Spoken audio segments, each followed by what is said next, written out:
I spent a long time trying to figure out what witty remark I wanted to make to kick off this review, but I decided it would just be easier to describe a character in this movie who is just a sentient pink goo that is obsessed with knowing how many holes people have and may devote several scenes to that. So take that as you will. I'm sorry, Cassie.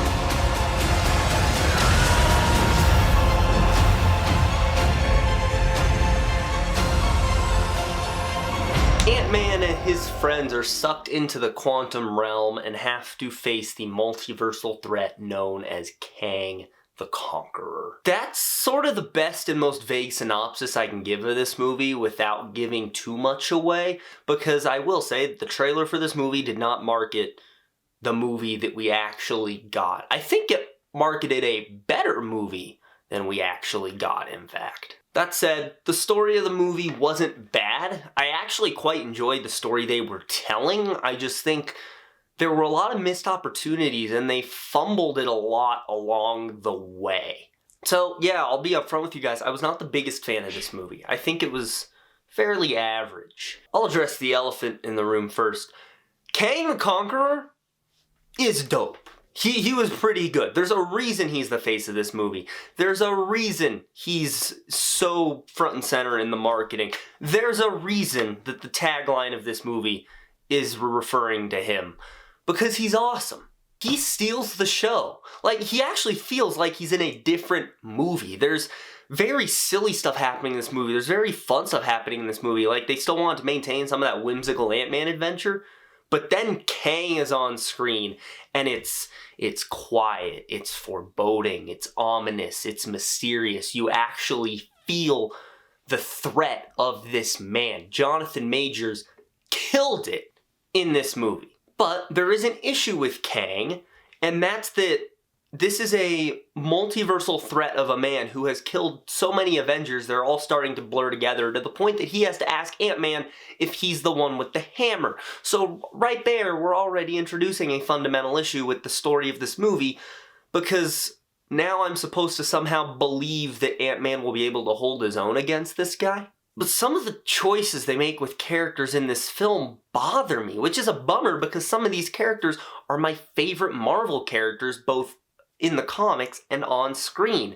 So I was not happy with some of the choices they made. You have two Ant-Men, two Wasps, and Cassie, who they never really say what she is. I guess she can just shrink and grow. She's not an Ant-Man or an Ant-Woman. She's not a Wasp. I don't know. To start with the good, I think Cassie was good. I think she had one of the more fleshed out characters in the movie, but it is jarring when you first see her because she's so different than the Cassie we know from the other Ant-Man movies. And it takes a second to come to terms with that, but once you remember, it's been 5 years, she's in a much different place, Scott's in a much different place. The world, for some reason, is not in a much different place. But the way she's grown into this world relative to her dad, it makes sense the way her character is set up and what she's trying to do. I actually really enjoyed Cassie Lang in this movie. I think Janet was another character who got a lot to do because she's the expert of the quantum realm. She was here for 30 years. She knows what's up. She knows about Kang. She knows about everything that's down here. So she's kind of the way to take both the characters and the audience through the quantum realm and get them up to speed on what's happening. But it's the other characters in the movie that I'm not a fan of.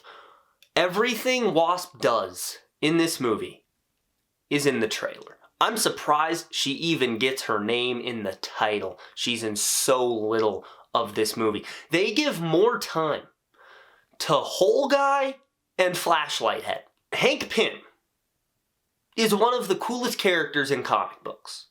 He's awesome. But in this movie, I feel like they strip away a lot of what makes Hank so cool. He has cool moments. He has a really awesome moment at the end of the movie that kind of references a really cool moment he did in something else, which I think was awesome. But they stripped away the complexity of him. They stripped away the dark aspects of his character that they were beginning to touch on in the first two Ant-Man movies, and something that works so well in those, completely take them out. He doesn't feel like a super scientific genius in this movie. He just seems like he's walking through the movie looking at CGI stuff while other people explain it to him. Like, this, he's in a place he has studied for decades. Why is he not more, like, active and interested? Scott Lang is one of my biggest issues with this movie. I have several complaints about what they did with his character. He does not seem like the Scott that we all know. They set it up well, I think, and then they just kind of don't pay it off. He has always been a selfless man. You look at everything he did when he was in jail, when he was trapped in the quantum realm. Everything he's done, he has done for the benefit of big people stepping all over the little guy. That's always been his shtick. He wrote a book about it, and then he just doesn't care about anyone else in this movie. He starts out the movie with Cassie being the only thing he cares about, and he ends the movie with Cassie being the only thing he cares about. And that ending, oh boy, it's bad. I really did not like the ending of this movie. I almost forgot MODOK. Where do I start with MODOK? So, MODOK is in this movie. Now, I'm not going to say too much about him, because they do try to kind of keep him mysterious and kind of reveal a lot of him in this movie. There's a reason they didn't touch on him, like, at all in the marketing of this movie. It's a spoiler just to kind of mention him. But this is not MODOK. He's MODOK in name only. He doesn't even look like MODOK. In fact, the effects on him are not great. And it's funny, because the effects in most of the movie, I think, are fine.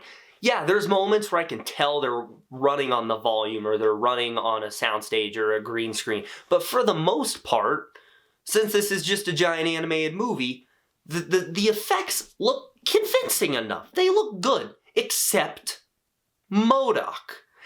Every time MODOK's on screen, it's like, it's not even Uncanny Valley, it's just, what the fuck? He's not the wildly intelligent Avengers-level threat that he is in, like, every other adaptation. And in the comics, he has no connection to Kang, the Quantum Realm, or Ant-Man, so I'm not sure why exactly he's here, but I kind of liked him. He made me laugh. He was silly. He was fun. I mean, he was funnier than 99% of the Force jokes in this movie, and he didn't make any jokes about how many holes Paul Rudd has, so he has that going for him. This movie does touch a lot on fighting back and rebellions and, you know, standing up for the little guy. So how's the action in this movie? It's actually pretty good. When there's fighting in this movie, it's dope. Especially the 1v1 with Kang. That was super raw. The sound design on all those punches was awesome. There was a punch Scott Lang takes during that fight where I was like, ooh. Hank and Janet get to kick some ass this time around. Wasp has a really cool action scene. Overall, I think the action was good, except most of the third act. The amount of incomprehensible CGI bullshit in the final battle of this movie rivals Aquaman. And that's actually a great segue into what I think the biggest issue of this movie is. If we look at the first two Ant-Man movies, they're very small scale. They're set in the streets of San Francisco. And the craziest thing the characters are doing is growing Pez dispensers and salt shakers. The final battle of the first movie takes place in a little girl's bedroom on a Thomas the Tank Engine set. Like that's cool. But I feel the desire to be a big, epic Avengers-level movie instead of a palate cleanser like Peyton Reed had described really ended up being a detriment to this movie. Because Ant-Man's not doing Ant-Man things anymore. He's put in an environment where he doesn't get to play with sizes anymore. He doesn't get to shrink and grow stuff like he got to in the first two movies. He's not stealing stuff like a suit or a lab that has a suitcase handle attached to it. He's stealing multiversal technology. He's fighting multiversal godlike threats, and he's leading rebellions in a place beyond space and time. And that's just not what the charm of the first two Ant-Man movies was. I want to iterate. This movie isn't bad. It's just so incredibly average. What it does fine, but it doesn't do anything memorable or exceptional, which is not what should be happening in the final installment of the trilogy that is also helping set up the entire next saga. The movie that truly introduces Kang the Conqueror should be exceptional. Not meh, exceptional. If you're gonna make a 2-hour trailer for Avengers 5, which this movie is, the tagline is literally just Avengers 5, it needs to be solid. And this movie isn't. Which is why I'm being so harsh on it. Is it the worst MCU movie? No, I can think of several that are worse. Will I watch it again? Yeah, and I'll probably enjoy it just as much as I did. Was there some badass stuff in it? You bet there was. That scene when he has to climb the anthill of Ant-Men, it's awesome. It's like the best scene in the movie. But when you're selling your movie as essential viewing that is going to set up the entire next 2 phases of Marvel, I should not be pitching a better movie while the credits are rolling. And to get a bit deeper with it, Marvel billing this as the start of the saga instead of the concluding chapter of the Ant-Man trilogy was a huge red flag. And I thought WandaVision was the start of the multiverse saga. Get it together, Marvel. What is going on? I am going to give Ant-Man and the Wasp Quantumania a C-. I told you, just average. It's not the worst thing I've ever seen, but it also is not great. It's just so unbelievably unmemorable, and it feels inconsequential for what it's setting up. Even the post-credit scenes are weird. The second one's awesome. I love the second one. The second one was one of my favorite scenes of the movie, and it was after the movie ended. But the first one was awful. In fact, I thought it was a joke at first, and it wasn't, and it's supposed to be the important post-credit scene, but it happened, and I'm like, I beg your pardon. There you guys go. That is my non-spoiler review for Ant-Man and the Wasp Quantumania. Ideally, tomorrow at the time of recording and uploading this, I will have a spoiler review out if you want to hear me go more in depth on some of the things I liked and a lot of the stuff I didn't like, so definitely stay tuned for that. But what did you guys think of Ant-Man and the Wasp Quantumania? Let me know down in the comments below. Also leave a like on this video, subscribe, click on the bell icon to receive all notifications from the MCU HQ. That's going to be it. Have a great day, guys.